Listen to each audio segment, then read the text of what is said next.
Thank you, Kasha. Hi, everyone, and welcome to our LA County Library virtual program, Tattooing the African Diaspora. My name is Katrina, and I'm a librarian for LA County Library. Today's event is a part of LA County Library's Stories on Skin program series. Please make sure to check out the other events in our series by visiting our website. Kasha will kindly pop the link in the chat so you can do that. On that page, you'll also find info on how to share your tattoo stories with us in a community tattoo photo exhibit, so we'd love it if you could please participate in that. Finally, I'd like to shout out our friends at California Humanities. This project was made possible with support from California Humanities, a nonprofit partner of the National Endowment for the Humanities. Please visit www.calhum.org. Their link will also be in the chat. And now I'd like to introduce our very special guest for today, James Spooner. James Spooner is a graphic novelist, tattoo artist, illustrator, and filmmaker. He directed the seminal documentary Afropunk, which premiered at national and international film festivals, including Toronto International and the American Black Film Festival. James also co-founded the Afropunk Festival, which currently boasts audience in the hundreds of thousands around the world. His debut graphic novel, The High Desert, published by Harper, is set for release in spring 2022. Hello, James. Thanks so much for joining us today. And I just wanted to note for the audience, James is local and he's joining us today from Los Angeles. Hi, James. Thank you again for joining us today. Hi, thanks for having me. Yeah, we're super excited that you can join us. And yeah, I'm just going to turn over the presentation to you. All right, so I should get started now then. Yes, feel free. Okay. All right, so hi, welcome to Tattooing the African Diaspora. Let's just get right into it. I've already been introduced, so you can find me on monocletattoo.com, or if you want to learn more about my other work, it's spoonersnofun.com. So just a little bit about me. I've been tattooing for 15 years. This is some examples of some of my work.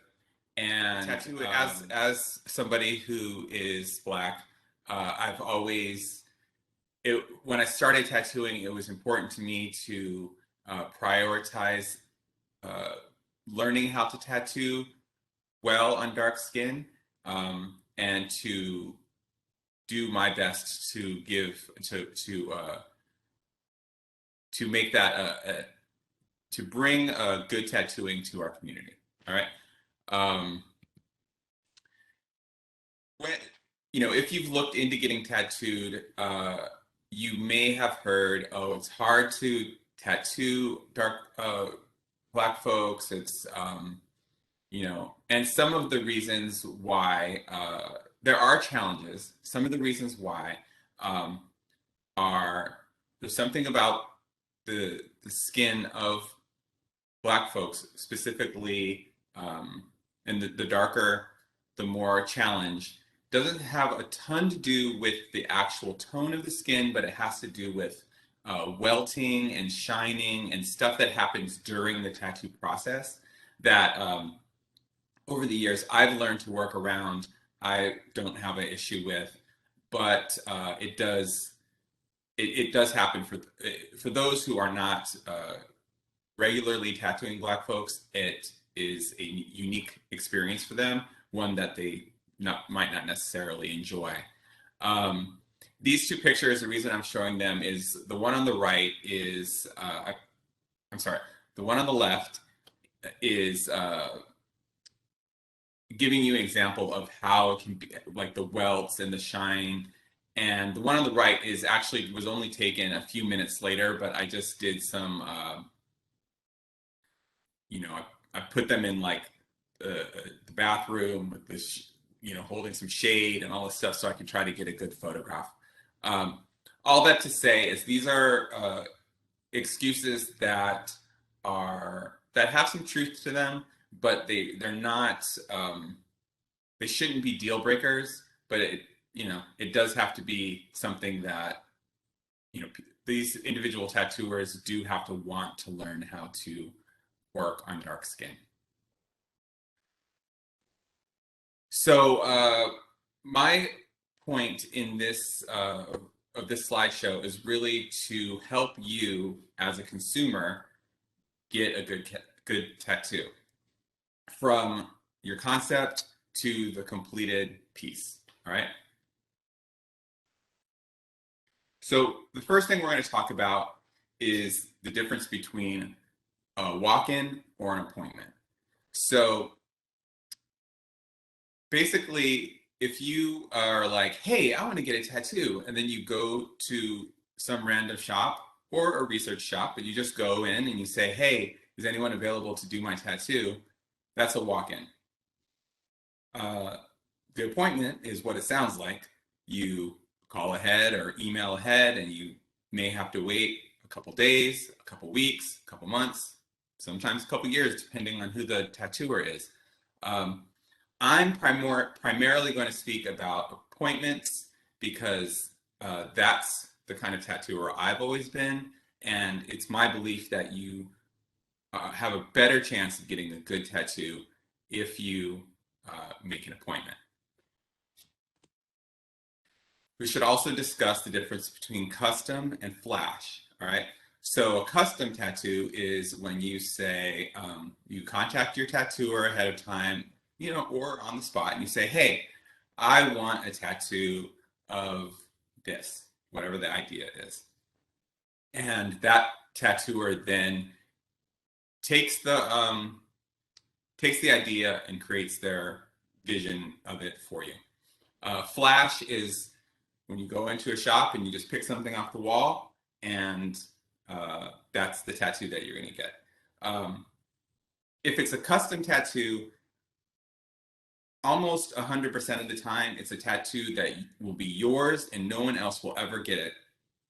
Tattooers, I don't know of any tattooers who will draw something up for somebody and then tattoo it on someone else again. Flash, on the other hand, is drawn and painted with the intention of doing it a million times if possible. So you have to, you know, if you pick something off the wall, you have to understand that you're part of a community of people who have that tattoo. I also want to just say, for the duration of the slideshow, most of the tattoos and drawings in the slideshow are mine. If they are not, I've given credit, so you can see in this case, it's Grant Lutz did this painting. So let's get into design. What is it that makes a good tattoo when it comes specifically to how do you design with dark skin in mind? And when I say dark skin, it could be anything from, you know, the darkest, bluest black all the way to, I don't know, a couple of days in the sun darker than me. So how do we design for that? I think the first important thing is to know your vocabulary. It's difficult to explain what you want if you don't know what the words are to get your idea across. So, you know, in this case, if my client said to me, I want a tattoo of an African woman, well, that can be drawn in a million different ways, and that can be then tattooed in a million different ways. And while you might like both, you might also not like both, and you might want one of these over the other, or something else completely different. So you should know your tattoo vocabulary, and I'm going to go through some different examples of things that work well on dark skin. So I'm starting with tribal and neo-tribal. And the reason I'm doing that, now we're all familiar probably with tribal. It was really huge in the 80s and 90s. And neo-tribal is just like a newer version of that. You know, it's not the pointy swirls, but it takes the elements of high contrast, dark black ink against negative space, the skin tone. The reason I'm starting with this is because this contrast is something that can be used in various styles and is an asset to tattooing dark skin. So I want you to get in the habit of looking at tattoos, whether they're on white people or anyone else, and seeing it through the lens of how that can be translated or look good on you. all right? So we're going to get into different versions of contrast, all right? So these right here are, so the first one is American traditional. That is a style that actually would look really good on dark skin of various shades because it's got bold black lines and the shading is also very like bold. It's not like tons of detail. This isn't the most popular style for Black folks in my experience, simply because, I don't know, it follows an American tradition that goes back to sailors and I don't know, it doesn't resonate as much, though the elements are actually useful. So something to look at and consider. Now, neo-traditional, that's kind of more in the lane that most of my work is in. I take some of the themes, some of the things that I've learned from traditional, solid line work and solid shading, but it's a little bit more refined.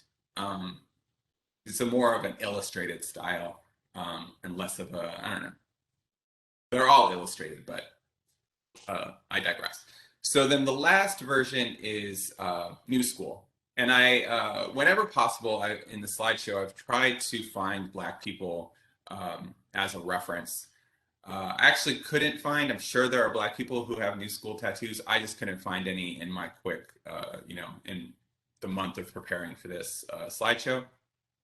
But just to give you an example, so New School takes from the traditions of the other ones, but it's a little bit more cartoony, it's a little bit more exaggerated, it's also can be more refined in the details.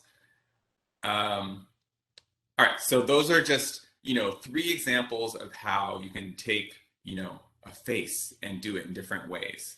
And if you have questions about these different styles, we can go over at the end. Japanese, I think everybody, most people know what Japanese tattooing is. This is a style that works well on dark skin, but it's also very limited in its scope of like, there's a tradition within Japanese tattooing. It's like dragons, geishas, like koi fish. There's just, a few things and like 5 flowers. And, if you're not necessarily into that, you could always like play with the elements, but it has its own tradition. All right. Realism. So here's 2 examples of, so realism is basically you're trying to make it look as real as possible. Usually it comes from a photograph. So that includes portraits. And these examples, both myself and the other artists, like used high contrast with not a ton of gray shading in order to create a real looking image. And that high contrast is, again, what's going to look really good on your skin. So illustration versus portrait. This kind of goes to that first slide that I showed you about design. In this case, both clients wanted a picture of a woman with flowers on her head. They had different specifications and whatever, but as you can see, they're very different in not only, obviously one has the flower of her eyes and stuff, but just in the aesthetic. One has, the one on the left has hard lines, and the one on the right has almost no lines. It's all value. So that's the difference between illustration and a portrait. So if somebody says to, so if I have a client who says they want a portrait of their mom, I'm going to say, do you want it like an actual portrait, or do you want me to illustrate that photograph? And now we would understand the difference, okay? And black work. So these are 4 different examples of completely different themes, but they're examples of how you can take that high contrast and make them work for different styles. You know, it doesn't have to be tribal with the swirls and stuff. It can be really anything. Look at this butterfly. It's black, its skin, it's got a little bit of gray, but very little, you know. The flower, same. And the others are a little bit more stark, still. High contrast is the key, okay? At the end of the day, this is more examples. Bold holds, okay? So you want to have dark black lines, or, you know, in the case of portrait, not lines, but, you know, high contrast black and skin. And these are just examples of all the different ways that they can be done, and there's a ton more.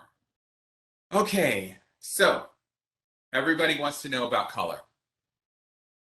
In this slide here, I have an example of a tattoo, a very small tattoo I did, but it's useful in that on the right is, I took the picture right when it was done, okay? On the left is about 2 weeks healed. Not completely healed, but it's getting there. And you can see already the warm tones, red, orange at the bottom there, magenta, even pink. I would stay away from pastels, but I used it very sparingly just to complete this rainbow for the guy. You can see that those colors hold up really well. The blue got very muddy. The green, you know, I could probably take another pass on it and get it to stick. The yellow, I wouldn't be surprised if a year later it's almost invisible, okay? I always warn people what they're getting into with various colors, but I would definitely say just keep this in mind. Keep this, you know, take a screenshot of this if you like, but I'll go into this a little bit later, but what you see on the internet is not always what it looks like down the line. Fresh tattoo is very different from what it looks like healed, okay?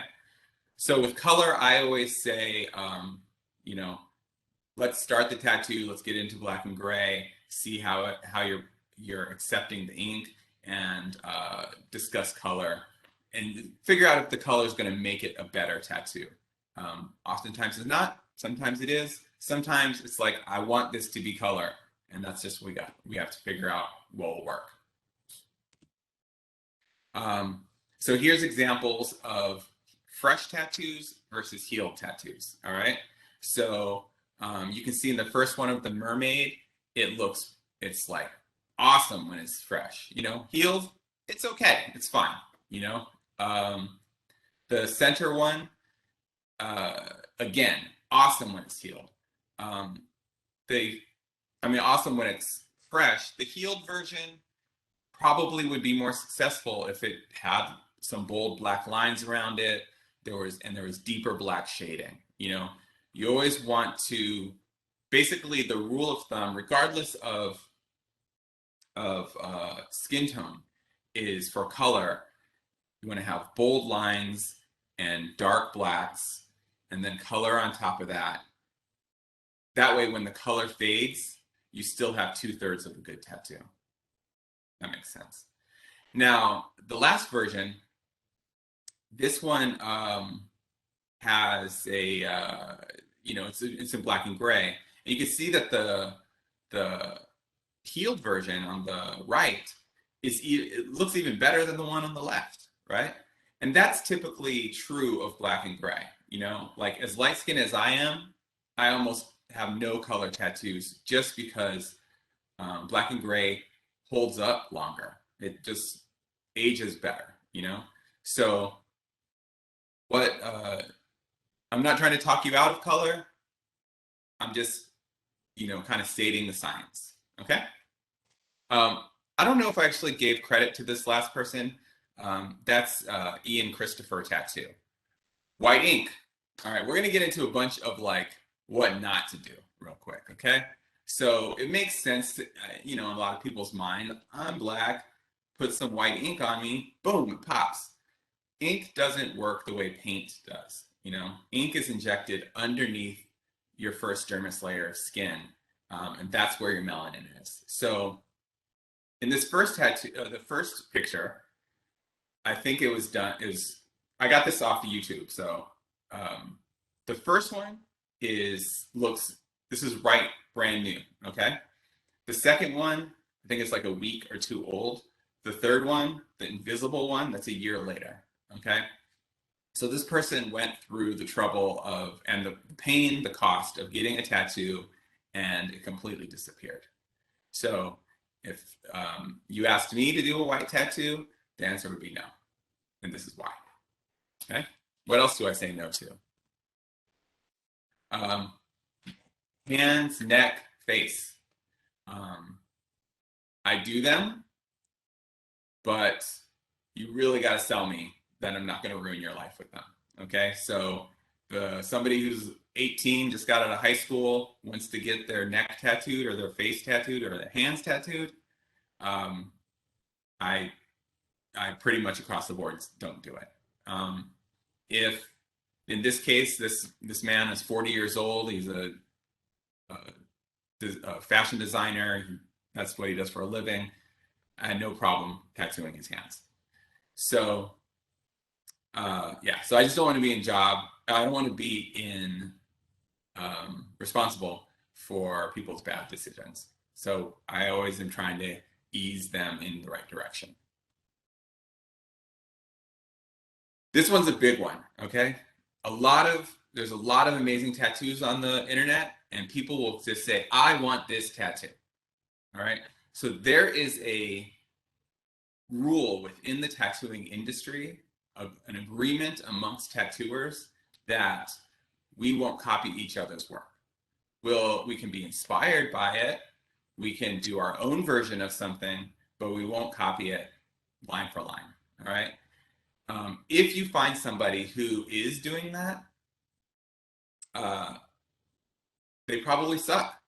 They're probably not going to do a version that's as good as the original.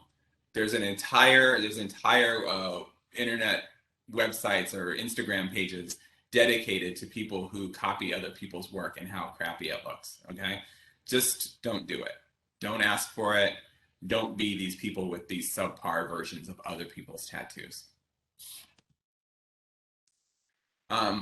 So I also wanted you to be careful about trendy styles, okay? There's a million tattoo trends that, there was a couple years where everyone was getting owl tattoos. There's, I don't know, there's things that happen and everybody catches on, and it just, how trends work. Unfortunately, it's a tattoo, it's not a pair of pants. You can't throw it away, So I put these pictures up because, in the 80s, 90s, tribal was like the huge trend. And now most people with tribal probably wish they didn't have tribal, Today, this kind of like dot work style, sacred geometry, mandalas and stuff, that's like a trend. And I do them a lot. But because the thing that they're like similar, they have in common, is that they look pretty and they don't really mean a lot. So people flock to them because they just like the way they look. They're ornamental, but because they don't mean a lot, to people, and everybody's doing them, and so it's just often becomes like, it's just a trend. It can be embarrassing. So I'm not saying to don't do it, but I am saying be careful, be aware of what's going on in, what the trends are, and if you're actually following a trend or you're coming up with something that's sincere and close to your heart. Another trend is location, all right?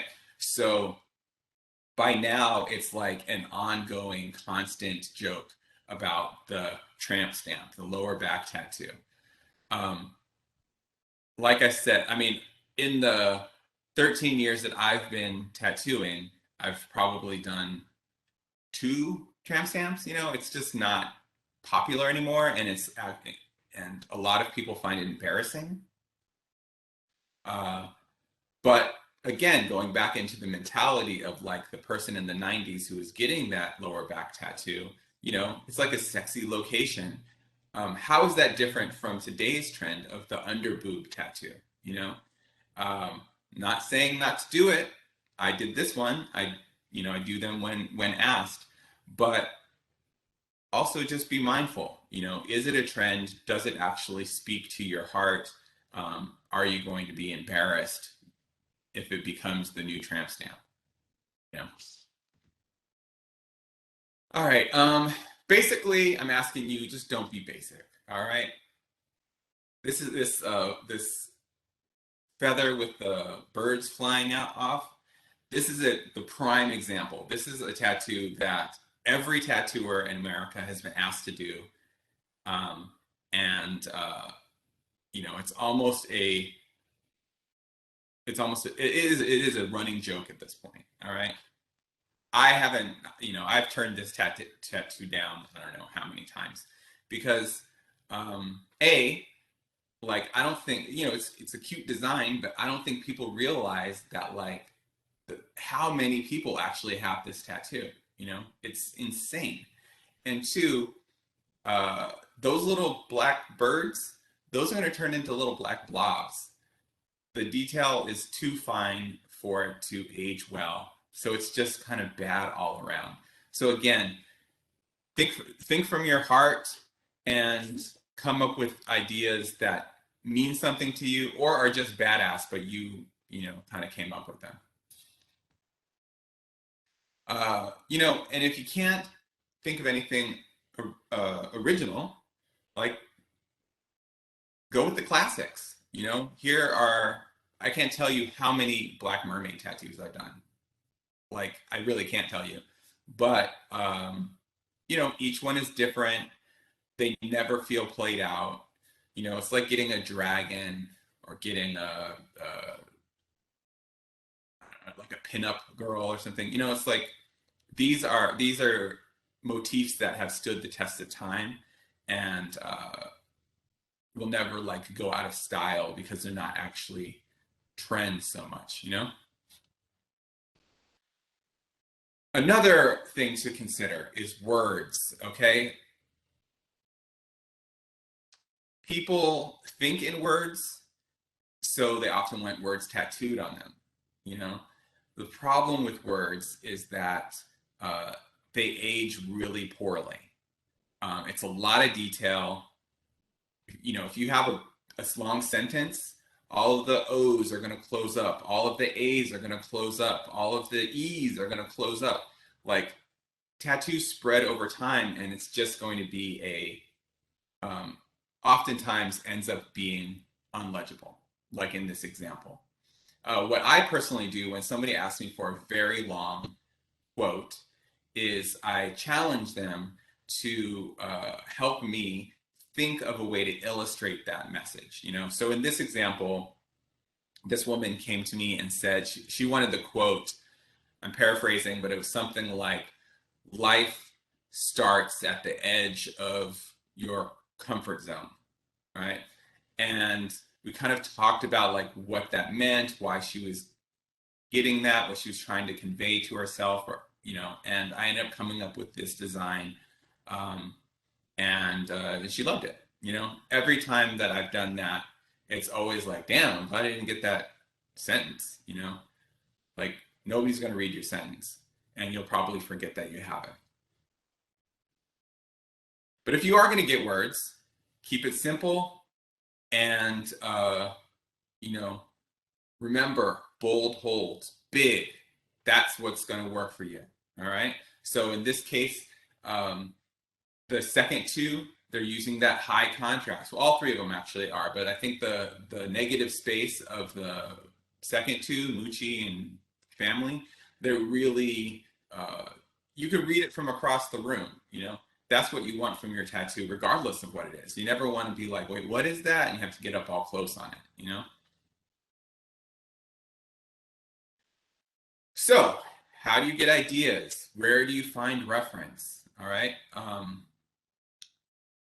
I put this slide here because Nobody thinks about the library. How about that? That's a great place to find reference, you know? If you find a picture in a book in the library, chances are nobody else has that tattoo. You know what I'm saying? Don't Google, all right? I have a story of one time when somebody emailed me wanting to get a phoenix tattoo, right? Somebody else the same day wrote me saying that they wanted to get like a angel tattoo, I think. And the reason I remember it is because they both took the same screenshot of the same like page out of Google, okay? I've seen this page. All of these tattoos suck, and this isn't actually what you want, you know? What you want, okay, if you want a phoenix tattoo, like I know what a phoenix looks like, but you know, dig deeper. Look on Instagram, look on Pinterest. I don't know, look deeper than just like Googling and then sending the first page of Google. All right? It's your tattoo forever. You know, treat it that way. And also, like, let us be artists. Okay? So this is going to be, I'm going to sidebar and like take a couple minutes to explain this slide because I think it'll be really valuable for you.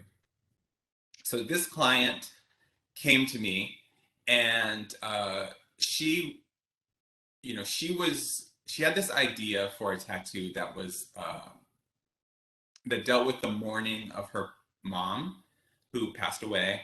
And so she had drawn this design. She wanted a full back piece. All right. So the picture on the left is basically what, you know, it was a rough sketch of what she wanted.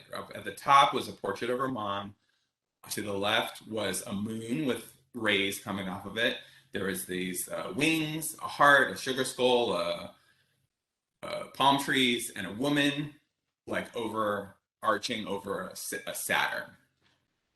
Okay.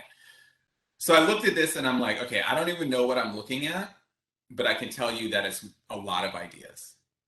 It's already, we got to start eliminating things. Okay. Rule of thumb for a tattoo, one idea per tattoo. All right. So we went through it. Okay. Portrait of mom. I got it. This is like a memorial for your mom. You want a portrait of your mom. Okay. What's the moon about?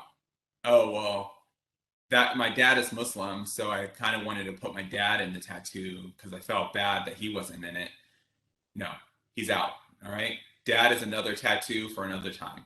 Cross that one off the list. What are the wings for? Well, it's on my back, and I just thought like wings look cool on a back. No, done. Has nothing to do with your mourning for your mom. Done. Right? The heart is like dripping blood, and there's a broken heart kind of thing. Okay, maybe let's put that to the side. The sugar skull and the palm trees. Well, we live in LA. Okay, again, has nothing to do with this. Taking it out. Those are all separate tattoos. She's got 3 or 4 different tattoos here. All right. The woman arching over the sun. Okay. So without getting too much in her personal story, she basically said that when her mom passed, she was in so much pain that she tried to numb the pain through you know, a lot of relationships, you know. And that seemed interesting to me, you know, that seemed relevant.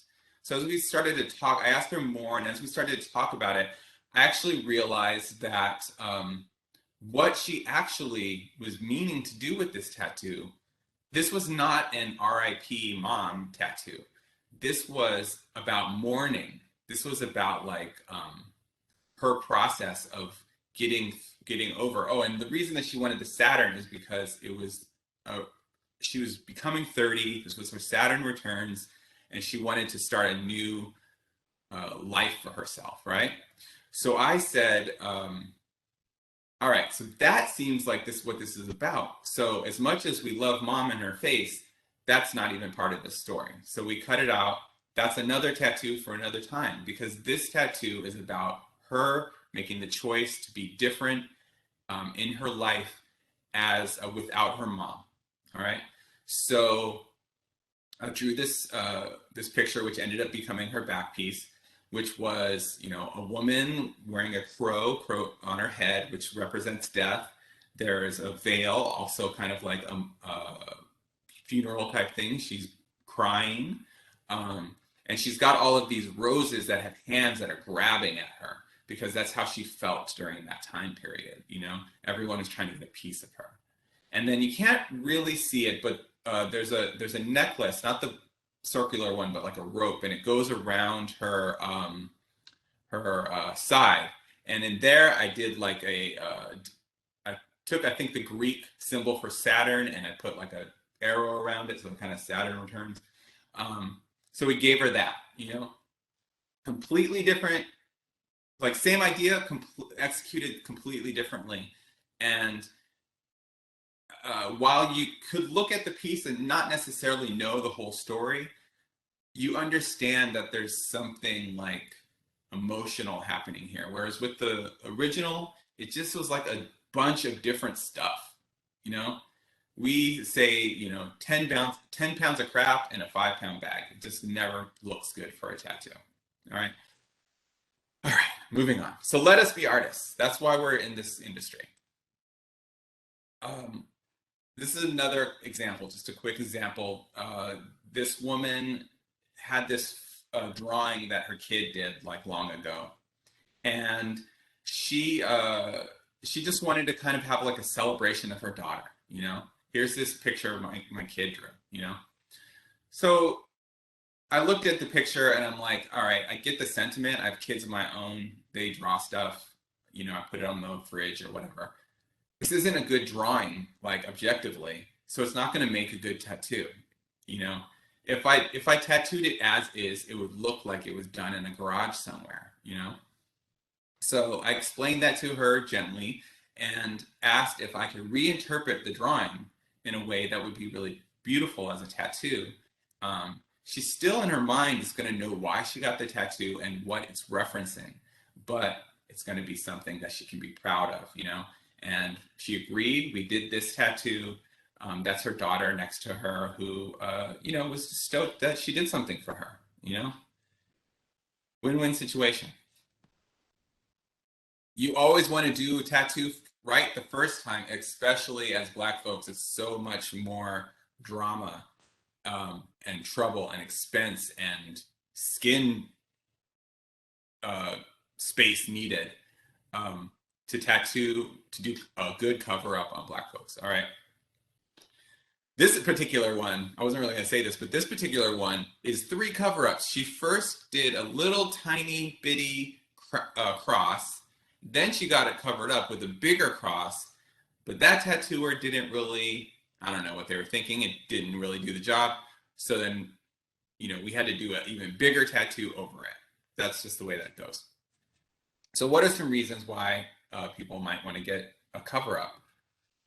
Because it was poorly done, all right? Like, these tattoos are garbage. All of them should be covered. But they're really big. It's going to be, I would hate to be asked to cover this because what a project, you know? You got it too small. You know, here's one of my clients got these like rinky-dink little angel wings on her back. And, you know, years later was like, let me be the angel that I actually am. And she went in and got the real deal, you know?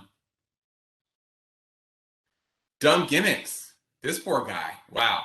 I mean, I don't even know what to tell you. I don't know what his life is, how he's going to get this, but this was a bad idea from the start. And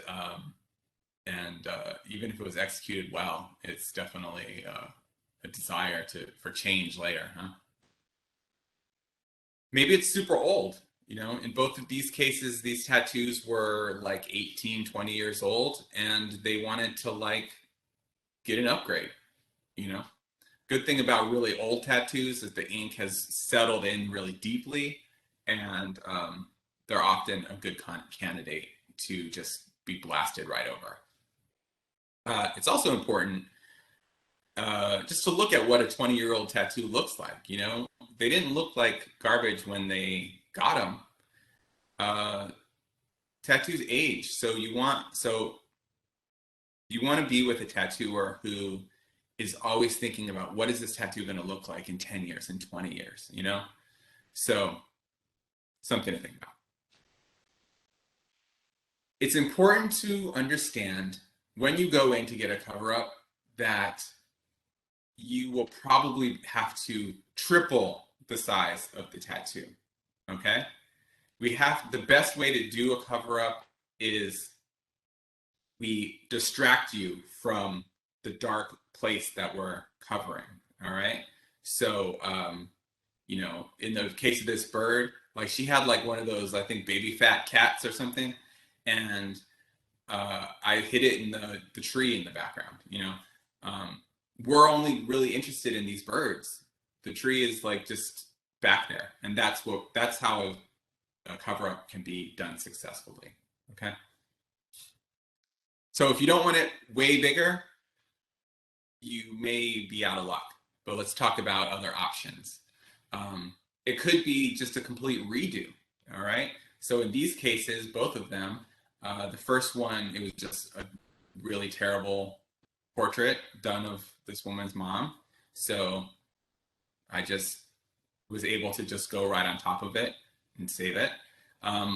In the second one, this was just an old tattoo. It was like 17 years old or something, and probably kind of poorly done to begin with, but I was able to just blast right over it, and it looks pretty good.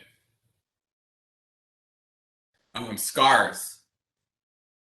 You can tattoo over scars. They should be, I like them to be 2 years old. Could be a year and a half, but nothing fresh. The scar has to be completely healed. So, you know, in this case, the one with the Never Be Daunted, this guy both had vitiligo and self-harm scars. So, you know, we were able to work with both of those things to create a design for him, you know. On the right is a woman who is a breast cancer survivor, and we did the flowers and stuff to cover those scars. Veins. So this was a particular case where this woman, she had 6 kids and she had like these varicose veins from them.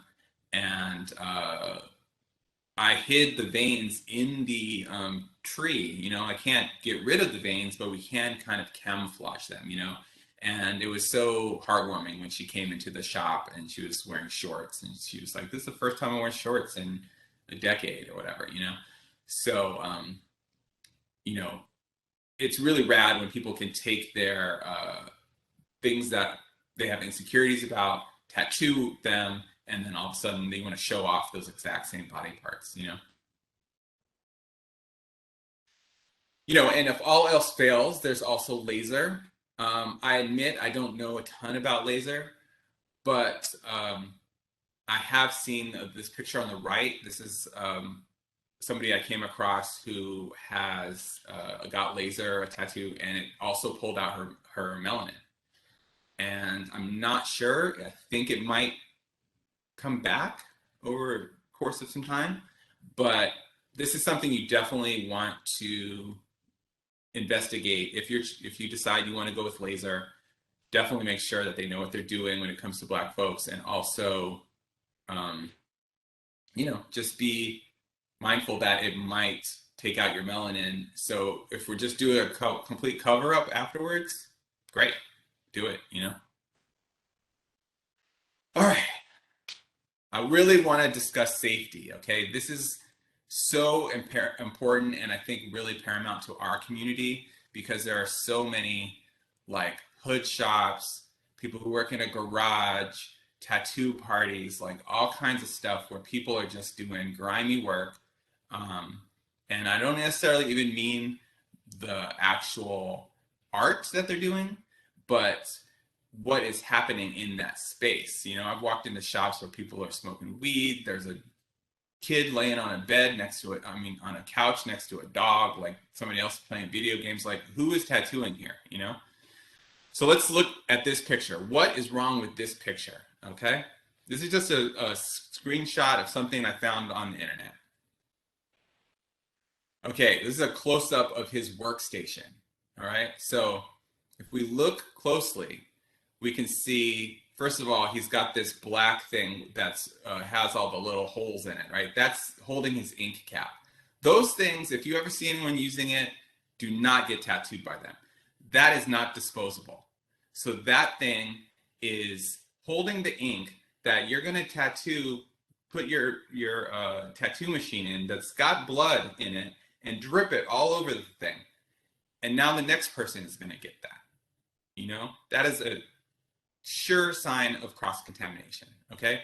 The Vaseline there, okay? First of all, most tattooers are not using Vaseline, but it's not unacceptable. But what is unacceptable is that both it's on his workstation and the cap is right next to the ink. So that cap is going to go back on that Vaseline and be used for the next client, you know? The little soap bottle, that's already kind of weird, that soap bottle, but it's not covered by plastic. So he's going to touch it with his bloody glove, you know? Not to mention these garbage bags that are, who knows what's going on in there. This is where you get hepatitis, okay? This is how you get staph infections. If you see something like bloodborne pathogens are real and they happen in tattoo shops that look like this, okay? I've never worked in a shop like that. No, I have worked in some grimy shops before and I couldn't deal, but in my first year. But, you know, just if it looks sketchy, it probably is. It should look and smell like a really cool doctor's office, okay? What's wrong with this picture?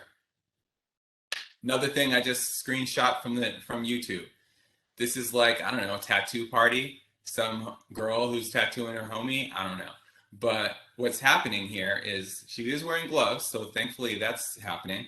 But the girl's foot is on their pillow that they use on the couch.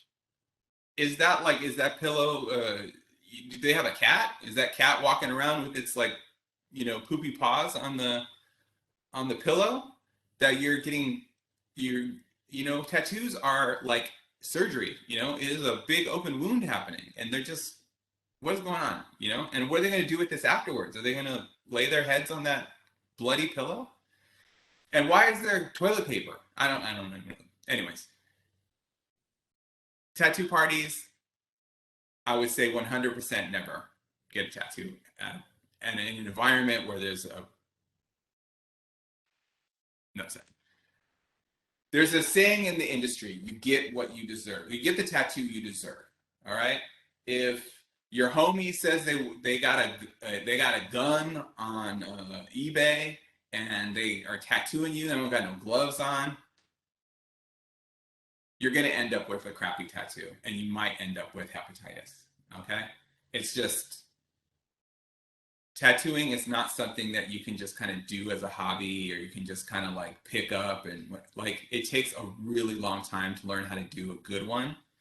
And, you know, most apprenticeships are like 6 months before you even touch the machine. There's all kinds of things to learn.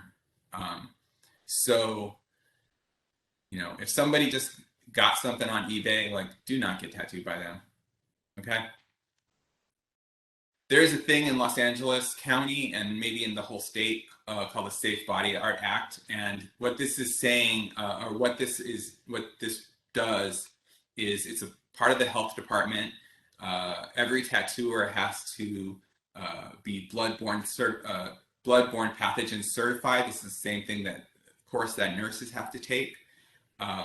We learn about like cross-contamination and general safety. And that's an annual thing that tattooers have to do.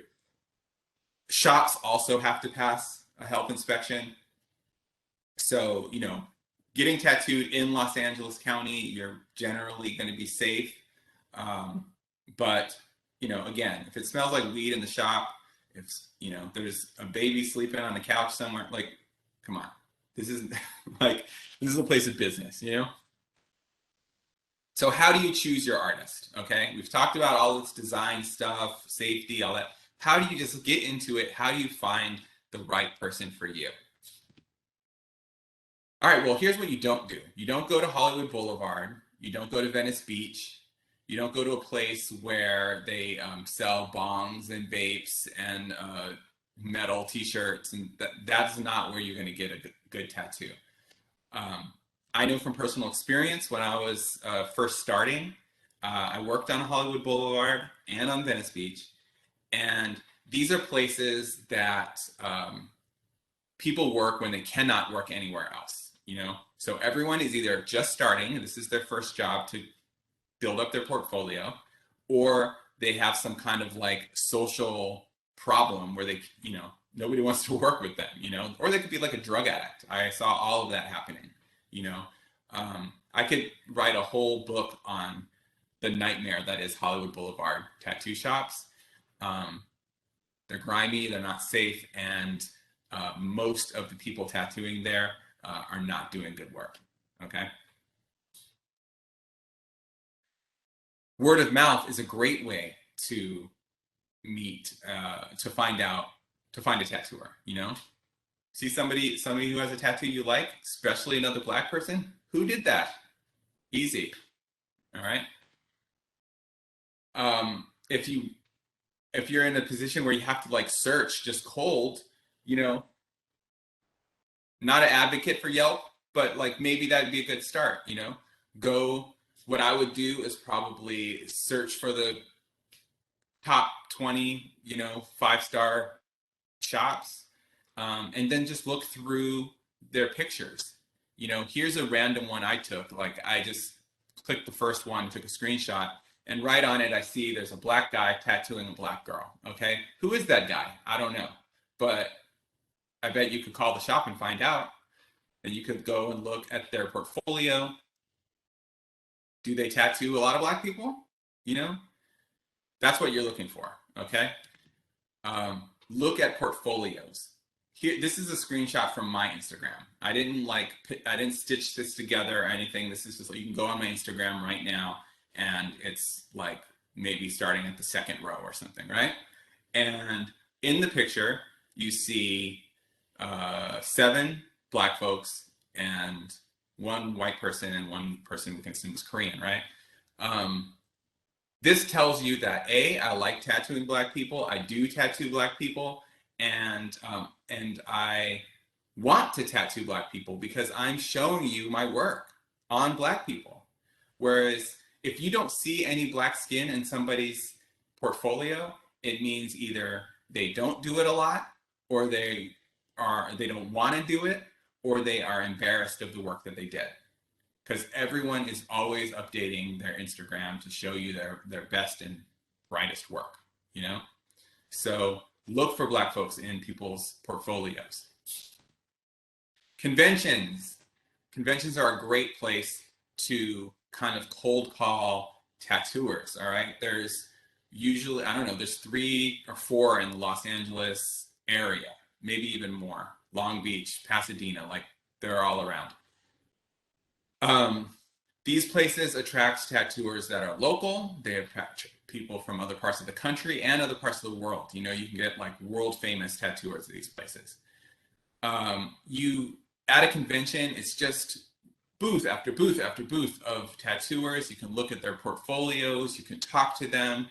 A lot of them, like I said, are local. So if they don't have time for you to tattoo them right then, you know, you can make an appointment for later.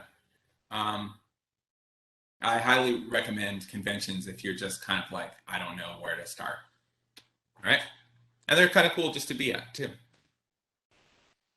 I believe there's a tattooer for everyone. You do not have to settle, okay? If you want to be tattooed by a Black person, there are plenty of Black people in Los Angeles tattooing, all right? You want a vegan tattooer. I'm a vegan tattooer. I know of, I don't know, 4 other vegan tattooers in Los Angeles. Like, talk about a niche, right? Like, I can provide you a completely vegan tattoo. And if I can't do it, I can recommend some other people who are available, you know? Maybe you're gay. Maybe you want to get tattooed by someone who's queer. Maybe you want to be tattooed by a woman. Maybe it's, you know, whatever reason. Whatever you're into, you can find it, all right? There's, like, an insane amount of tattoo artists in the area. All right. And just remember, you get what you pay for. Okay. So if you want to bargain hunt, you know, it's your prerogative. But if you want a good tattoo, you might want to save up and just get it done right the first time. I will say that prices are based on location, meaning like it's more expensive in Los Angeles to get tattooed than maybe, I don't know, in Riverside or something. But and on popularity. So, you know, I'm booked out for a few months. That means I can raise my rates. You know, I'm booked out for a couple of years. I could be way more than everyone else. You know, I'm trying to get tattooed. I'm trying to get an appointment in for tomorrow. Well, might have to be cheaper to make that happen. Doesn't mean that I'm a bad tattooer. You know what I'm saying? So again, look at portfolios, figure out what's right for you. All right, get it done right the first time, please. And I wanted to just leave you on a couple of pictures that answer some questions. Okay. This one on the left, I don't actually know who took this photograph. I just pulled it off the internet. But the reason I've held on to it for years now is because she was, here's a woman who lost a lot of weight mid-tattoo. And you can see that it was a well-placed, well-done tattoo. So when she lost all that weight, it just shrunk with her and is great. It's, you know, no problems. No, so don't have to say to yourself, well, I'm going to lose this 10 pounds and then I'm going to get tattooed. Like, just go ahead. All right. The woman on the right, the reason I put her on there is because she, I did the chest piece in the middle, the flower. I didn't do the ones around her neck. But she started getting tattooed when she was 65. She came to me for this tattoo when she was 70. Okay? It's never too late. If you're ready to roll, let's do it. Okay?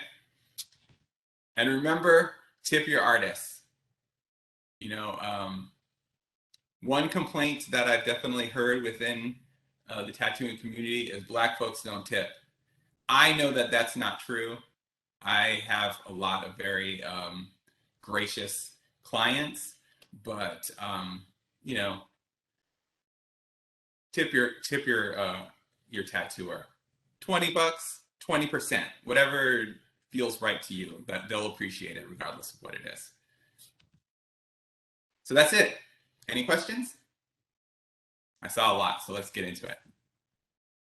Thank you so much, James. That was great. Thank you so much for that. I loved the presentation because it was so far-ranging and you touched on so many things that I think everyone has questions about. And we did get a ton of great questions and comments from the audience. So thank you so much. We had a really fun, engaged audience. So yeah, let's just, there's quite a few questions. So let's go through it. Let's try to nail it. Yeah, Nora asks, do you know, is there any directory or place where people can browse tattooists who specialize in working on Black skin? So mainly, Nora's asking what resources are out there for Black folks that want to get tattooed. Yeah, there have been more and more Instagram pages that are specifically promoting Black artists. I followed a few, but just in preparation for this slideshow, I found several more.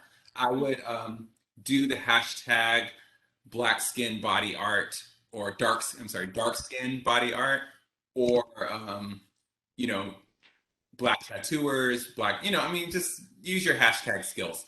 I haven't found anything that's like regional, you know, or anything. So, but it's like, this is just research. I mean, people will spend hours trying to figure out what vacuum to buy on Amazon. Like, you know, spend a couple hours just looking through, oh, I like this tattooer, click it, oh, they're in Atlanta, you know, and keep on and you'll find somebody. And also, you plug the library. Guys, you can come to the library. We can help you out. Come on in. A librarian can help you find. Researchers are bread and butter, so we can definitely do this legwork for you. Just come by one of our LA County Library locations, and we can definitely help you out. other questions about specifically Black folks getting tattooed. What questions should we ask to get more insight into the artist's abilities with darker skin? I find everyone says they can do differing skin tones, but I do have my doubts. I say I want to see proof. Show me some pictures. You know, if you can see healed pictures, even better. You know, those are hard. Those are hard to come by because clients don't always come back just to get the picture. So it's usually like repeat clients. Oh, let me get that picture. You know, but it's just show me pictures. You know, I want to see proof. Everybody takes a photo of their tattoo after they're done if they love it. You know. Okay, thank you. Someone in the audience did ask, what style of tattooing is your favorite? I personally fall somewhere between I mean it's an illustrative style that's somewhere in the neo-traditional world maybe. Mhm, I basically and you know like I straddle between realism and illustration. mhm. So you can Okay. look at my portfolio and you can see it's We've linked your website and your Instagram. So guys, please go ahead and check out James's amazing work. So you can definitely see what he's up to and what styles he likes to do. So go ahead and check out those links that we put in the chat for you. And we did get a lot of tattoos specifically, obviously, about the subject of tattooing on Black skin. There was an aspiring tattoo artist, and they are asking, what advice would you give upcoming tattoo artists in regards to tattooing on dark skin? um, well, everyone who is starting out is, you know, desperate to find clients so that they can keep working. So, um, in the same way where you might post on Instagram saying like, "Hey, I'm doing, you know, $100 portraits or whatever, you know, whatever you're trying. I want to learn how to do dot work. Anybody interested, doing whatever?" I think that it's totally acceptable to say, "I'm looking to learn how to, or I'm looking to better my skills as a tattooer for people with darker skin. I'm giving a, you know, I'm doing $100 uh, whatever small tattoos for anyone, you know, whatever, you know, like you got to promote it. You got to get those clients, you know. Mhm, So and a lot of it, unfortunately, in tattooing, so much of it is trial and error, you know. mhm, So you know, when people are just starting out, they should be trying to do little tattoos so they are not, you know, making errors on sleeve, you know. mhm, mhm. Thank you. And someone else asked, can you explain any particulars about the healing process of Black skin? Sure, I don't think it's much of a difference. There is no difference. During the process, uh, a lot of Black folks welt. That is a fact. But that welting goes down within a couple hours, and after that, it's just you know what I tell everybody is keep it clean, um, keep it moisturized, but very like fully absorbed. You know, it's not rocket science. It just air needs to come in and do its job, you know. Great. So just keep it clean. That's the main important thing. Mhm. Excellent. Okay, thank you. Nia asked, how can we find good tattoo artists if we don't use social media? Ah, that's a good question. Well, Yelp is not social media, so you could do that, or you could just go to you could go to like a high traffic area like Melrose. There's probably I don't know 9 or 10 shops on that street, and Mhm, just like shop portfolios that way. Um, Otherwise, you know, some of the best shops in Los Angeles are kind of like one-offs or private studios or something. So, you know, it might be Googling or something. okay. And in the chat, we did get a lot of comments and questions about like trendy tattoos and like trends that come and go. Yeah. Because obviously your tattoo is an investment and you want it to, obviously have some staying power. Yeah. Um, Sean did mention like, he designed all his tattoos. Some are more than 20 years old and still nice, not trendy or in trendy places, like you had mentioned in your presentation, James. Um, but specifically, there was a question. Let me see if I can find it. Pardon me. Veronica asked, Is it just a trend that there are now tattoos that glow under a black light? Is there any kind of benefit to it? Oh no. I think I James. actually, I actually had my original last slide was no glow in the dark ink, but I was afraid of going over. Okay, yeah. So glow in the dark ink is so there's two kinds. There's actual glow in the dark ink that like turn off the lights and like whoa, it's glowing. And there's like kind of UV black light ink, which is kind of more of what people are talking about. Um, Mhm, I don't know a ton about it because it's like a gimmick, and I don't really mess with gimmick tattoos. Um, mhm, from what I do know, for the most part, it doesn't last. It stays in your body for some amount of time. mhm, It's like almost invisible when you don't have a black light on it or in the light, mhm, and then it so it eventually fades. But I've also read that the glow is phosphorus, which is poisonous.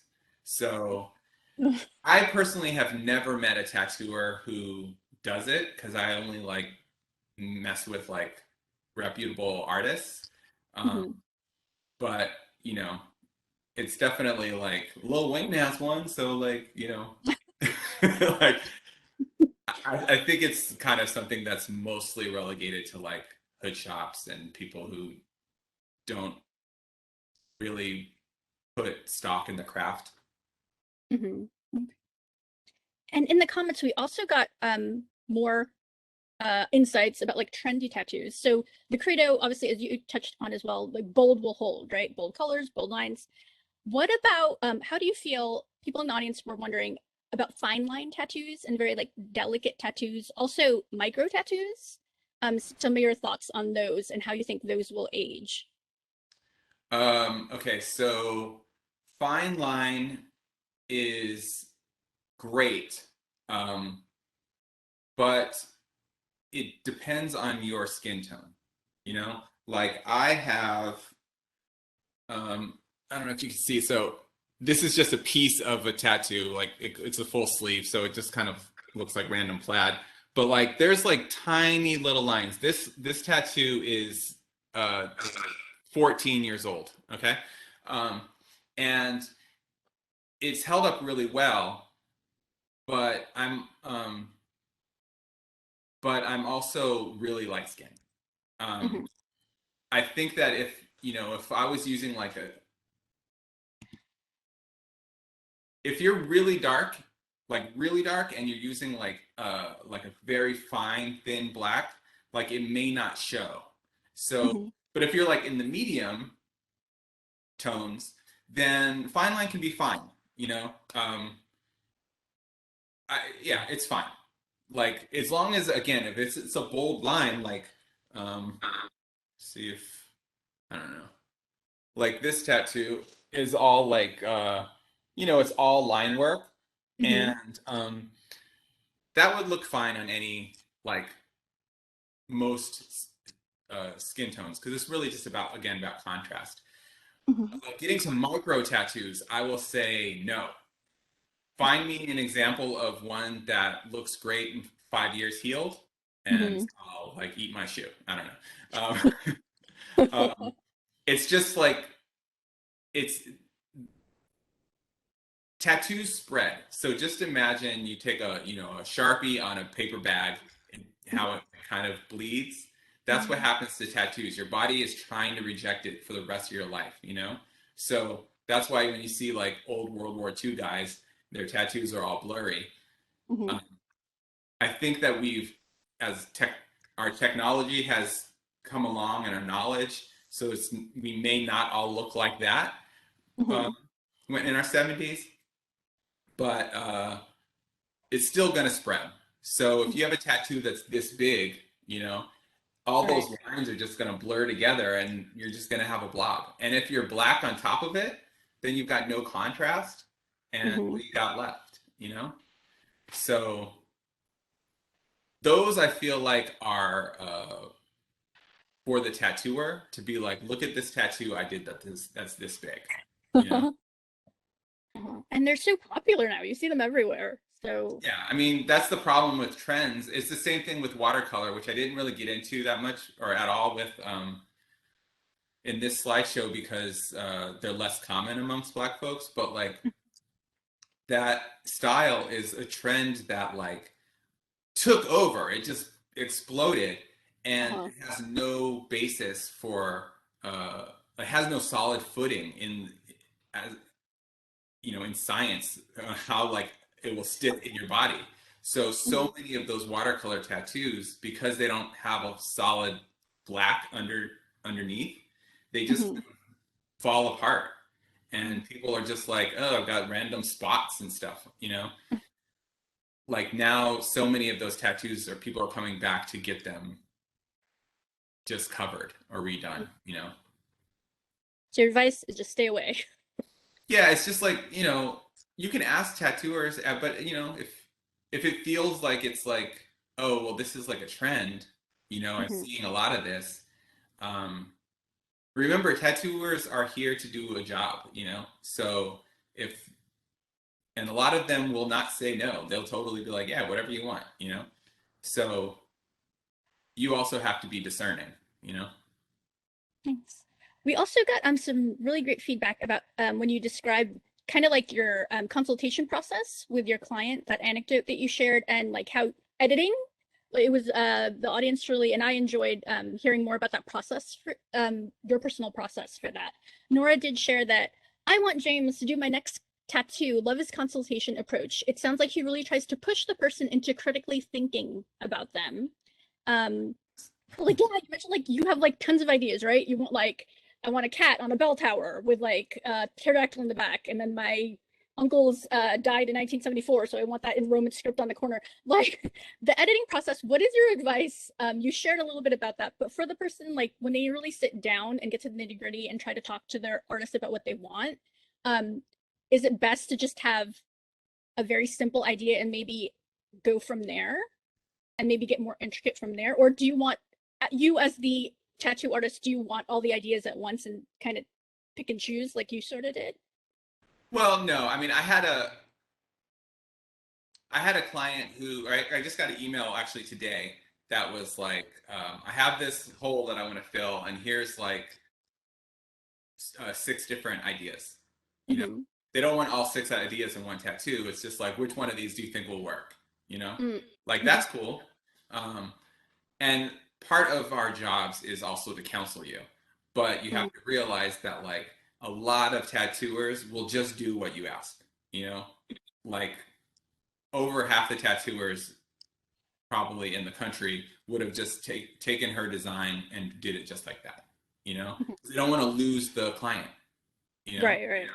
um, I personally have come from the perspective that I'm going to say no and then offer a better option, and that's going to endear the client to me, and we're going to, you know, have a relationship where we feel good about what we're doing on both ends, right? So I would just say try to have one idea, you know. You can always embellish it, you know. You can say like, you know, you know, let's say you are like, I want to do this, like, I want to do a rocket ship, okay? Like, okay, so what is involved with a rocket ship? You know, it's like, is it in space? Is it on the ground? Is it like whatever, you know, like it's cool to say I want a rocket ship with a planet in the background, you know, and I want like my cat in the window, you know, and it's like, okay, that's fine, but like, how big is this tattoo? Because you know, now you're the hole in the window is this big, we probably can't fit a cat in there, you know. But if it's a back piece, then yeah, let's put the cat in there, you know, put the helmet on him, you know. Like, That actually sounds like a really cool tattoo idea. I mean, you know, I just think it's like try to not put all your ideas, and this is very common for your first tattoo, all the ideas, everything I've thought of for the last 20 years in one tattoo, you know, and I want it this big on my toe, you know, it's like, A girl can dream, but yes, it's probably not gonna. It's not gonna happen. We had a question about a practical question about tattoos. What are some strategies to reduce any pain while getting tattooed? Yeah, I was going to talk about that, but I just was trying to reduce time. Um, so the probably the best thing is well, there's a few things. All right, so don't go get sloshed the night before. Um, get get a good night's sleep. Come to the session with a full stomach. Go eat lunch and then get tattooed. Um, and then thirdly, you can, or fourthly, you can use numbing creams. They do work to some extent. It's not like going to the dentist, but it will kind of take the edge off. Mhm. Um, Most tattooers don't provide that, so you have to like do some, Googling or whatever. Mhm. Um, they have two kinds. There's a kind that you can spray right on, but that only works once the tattoo has been opened. Like, so if you get the line work done, then you can spray it on and it will kind of take some of the edge off while they shade. There's a other kind that's like you put the cream on, you wrap it in saran wrap like 20 minutes before your appointment, and then it's kind of like uh, reduced the. I don't want to say it's deadened because it's definitely you can still feel it, but it does take the edge off. But you should talk to your tattooer about that first, because some tattooers are like, I don't want you to do that for whatever reason. Okay. Okay, thank you. Well, it looks like we have just two more questions left. So one of them was, as a fellow vegan myself, I was interested in this. Can you please explain more about vegan tattoos and vegan tattoo artists? Sure.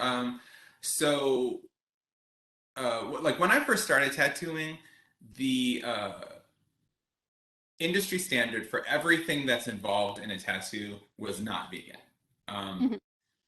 and so that means ink, soap, ointment, aftercare, stencil paper, Mhm. um, stencil applicator, like the razors, everything. You know, Mhm. over the years, the industry has started to become more vegan friendly. So now, pretty much all the ink is vegan. Like if you go to a reputable tattooer, there's one of 20 inks that they use. They're Mhm. probably all vegan. Um, the stencil applicator is now vegan. The stencil paper, the company, actually one of my clients campaigned not against them, just started a letter writing campaign and got them to switch over. So there's one brand that most tattooers use called Spirit, and now they're all vegan. Um, so the so the thing that I offer that's different than like the one piece that most tattooers still use A&D ointment, which has sheep's fat in it. Mhm. So I don't do that. My soap is vegan. Like, it's just, there's no difference in the process. It's just the stuff that's used. Um, Mhm. and then some people just like supporting their community. So if they're vegan, they want to be, Mhm. they want to know that like their money isn't gonna go buy a rack of lamb or something, So Mhm. that's basically it in a nutshell. That's great that there's that option as well for those who are Totally. vegan, be Totally. And it's cruelty. something that people don't think about, I was vegan for like, I don't know, like 15 years or something when I started tattooing, and it took me a whole year to be like, wait a minute, wait a minute, what like, you know. So yeah, so if that's the case with me, I'm sure just people who are like, it happens every day. Oh shoot, I never even thought about that. Okay, and for our last question, we'll get personal. Sure. Um, who was it? Oh, I forgot who it was that asked. Tiffany. She had a lot of great questions, and she was asking, "What is the most memorable tattoo that you've ever done? The most complicated or the biggest?" Those questions are hard because I've done so many tattoos.